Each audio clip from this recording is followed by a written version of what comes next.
Mario, you know him, the happy, jumping, coin-collecting plumber we know and love. But what if I told you there was a dark side to this happy Italian working-class man? Here's 10 things about Mario's Madness. Part 1. Mario's Madness is a massive mod featuring well-known Mario creepypasta and parody characters. Originally released in February of 2022, Mario's Madness contains 36 songs equating to well over 2 hours of gameplay, a massive leg up from its initial version 1 release. The mod's main antagonist is Horror Mario, a Mario EXE based on this famous artwork done by deviant artist Shadowshana back in 2011. The phrase "Mario will get you next time" seen in this image and used throughout the mod is a quote from Mario Kart Double Dash. Mario get you next time. An innocent phrase used when missing another player with an item that can be interpreted as pretty unsettling given the circumstances. Horror Mario is voiced by musician Red TV 53, an impression so spot on you'd think it was Charles Martinet himself. Another detail is that the application for Mario's Madness is simply Mario.exe, keeping to the creepypasta theme. When entering the game from the main title, the window stretches from square to rectangular, giving the feeling that we have entered the world of Mario's Madness, while previously we were just spectators. As seen in the opening cutscene, boyfriend and girlfriend are dragged into a mysterious blood-stained cartridge by a set of all too familiar white-gloved hands. And there's a reason for this. According to the end of the Mario's Madness Funkcast trailer, the Dearests in the height of their popularity partnered with Nintendo through a person simply referred to as M, and made millions of dollars doing so. One day, Daddy Dearest, using his demonic powers like in week 6 of the base game, sealed this M in the aforementioned cartridge for the past 30 years, simply due to making enough money from their partnership. Motivated by this hatred of the Dearests, M, now named Horror Mario, decides to take his frustrations out on something important to them: their daughter. During the 30 years within this cartridge, Horror Mario became the master of this domain, able to change form and control other beings within it. Having heard of Boyfriend's exploits in other mods, Horror Mario offers a deal: 3 songs in exchange for their lives.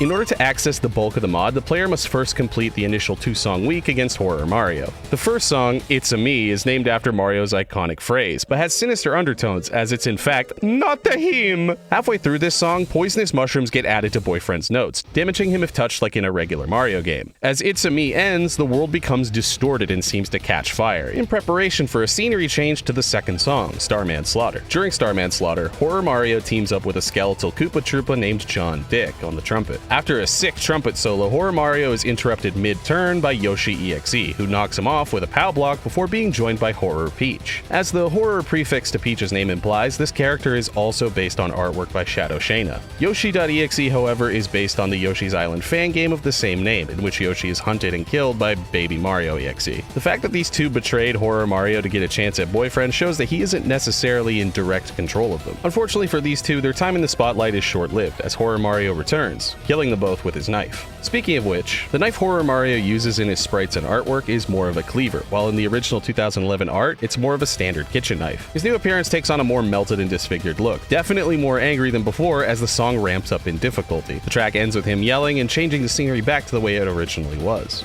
At the end of Starman Slaughter, Boyfriend grabs Girlfriend by the hand and leaps from the platform they're standing on, eventually making it to a warp star as the Mario Warp Whistle tune plays. During this, Horror Mario regenerates to his original form, flexing some of that power he's obtained during his 30-year wait. The player will now find themselves in the Super Mario World overworld, a fitting choice as a number of characters and creepypastas featured in this mod originate from Super Mario World ROM hacks. This is where the theme of the mod kinda takes a 180, as the first warp star brings the player to a Regularity Isle. As the name suggests, things are gonna get weird. The first song of the Isle, "So Cool," is based on the September 2021 Nintendo Direct, in which the cast of the upcoming Mario movie was announced. The name "So Cool" is a reference to Shigeru Miyamoto saying he's so cool during this announcement. The black and white portrait, the vocals, and the "It's a Me Mario" quote are all actor Chris Pratt. The names in the chat are a few of the devs on the mod, but also random ones like Robotnik and Mike Matei. The LED lights in the room seen in Boyfriend's webcam glow the same color as the note that's pressed. The next song is initially based on 7 Grand Dad, a bootleg asset swap game popularized by streamer Vinesauce Joel, as heard in the beginning of this track. Bootleg Mario wielding a club, Boyfriend and Girlfriend dressed as cavemen, and the speakers made of rock are all nods to the game The Flintstones: The Rescue of Dino and Happy, the game that this game was ripped and retextured to make 7 Grand Dad. This is why the Flintstones theme song is used so frequently as a motif throughout the track. Additionally, since the song is meant to be a joke, a number of what can be considered meme songs motifs are also heard, like All Star by Smash Mouth and Scatman John. A number of other characters popularized from Vinesauce Joel's streams appear, including Bonzi Buddy, Kermit the Frog, the Ghostbusters logo from his Super Ghostbusters album, Bob Ross, and even Vargfriend himself in the Swedish Viking helmet. Numerous other Vinesauce Joel characters can also be seen running in the background. Getting a Game Over on this stage will actually play a random track from the Super Ghostbusters album. Mario's Singin' Rhythm Game 9 is the next track, a cross between Mario, Sonic, and Pokemon. The title of the song comes from the naming scheme of certain bootleg games, often claiming to be a high-numbered sequel in the series it's ripping off. The opponent originates from Somari, a well-known poorly made recreation of Sonic the Hedgehog on the NES combined with Mario, hence the name being a combo of the two. Though Somari looks more like Mario than Sonic, he does strike a few of Sonic's well-known poses, as well as in his animations, in addition to his icon more resembling Sonic. The Pokemon crossover comes in the form of Boyfriend and Girlfriend, better known in this track as Pika Friend and Eevee. The game's health system is different this time around, opting to instead have the player collect rings by pressing them as notes that act as health. One miss equals one ring. Mario's Singin' Rhythm Game 9 is the final song of a Regularity idol, unlocking Warp Star 2.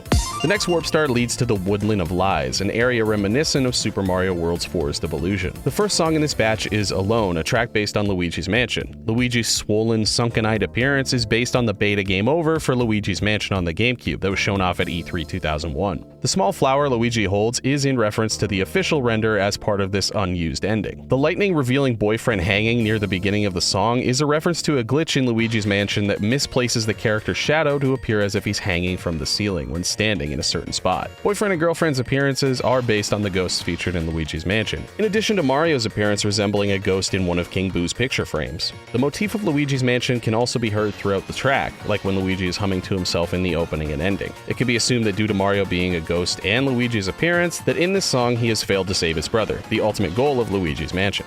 The next song, Thalassophobia, is based on the L is real rumors surrounding Mario 64. Mario 64 was originally developed with 2 players in mind, but due to hardware limitations, Luigi was removed as player 2. Players in Mario 64 noticed a stark lack of the Red Plumber's green brother, and began to speculate ways to unlock the character. In the castle courtyard of 64, there's a large statue of a star and barely legible text on a plaque at its base. Fans interpreted it as either Eternal Star, or the more widely believed, L is real 2401. In Mario's Madness, it's interpreted that Luigi is not in Mario 64 due to drowning in the fountain, meaning the star statue is less of a monument and more of a gravestone. Throughout Thalassophobia, there's a slowly dwindling power gauge representing Luigi's oxygen, and just like in Mario 64, collecting coins while underwater restores this gauge, though the player is doing it on Luigi's behalf, keeping him locked in an endless cycle of drowning. The shadow of an eel that passes by mid-song is an Unagi, or Ma-Ray, a recurring enemy that was introduced in Mario 64.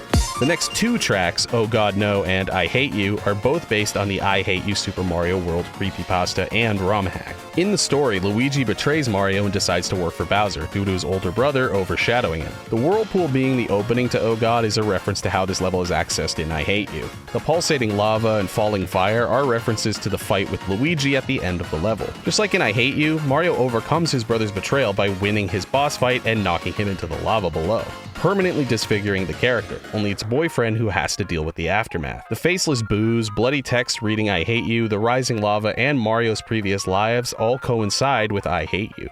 Apparition features a giant floating Wario head that chases the player down a seemingly endless hallway. The main opponent, Apparition Wario, is based on the every copy of Mario 64's personalized urban legend, in which Mario 64 will adapt to the player to create a unique experience. In 1996, Nintendo hosted a Focused on Fun panel at E3, in which a giant talking Wario head would address the crowd. This is rumored to have caused a stir in the Mario 64 community, having many believe that there was a way to get Wario in the game. Due to every copy of Mario 64 being personalized, this desire would manifest itself as a giant Wario head chasing the player endlessly while taunting, "You want fun? I'll show you fun." It's widely advised to turn off the system if this entity is encountered, as prolonged exposure to it may result in stroke-like symptoms.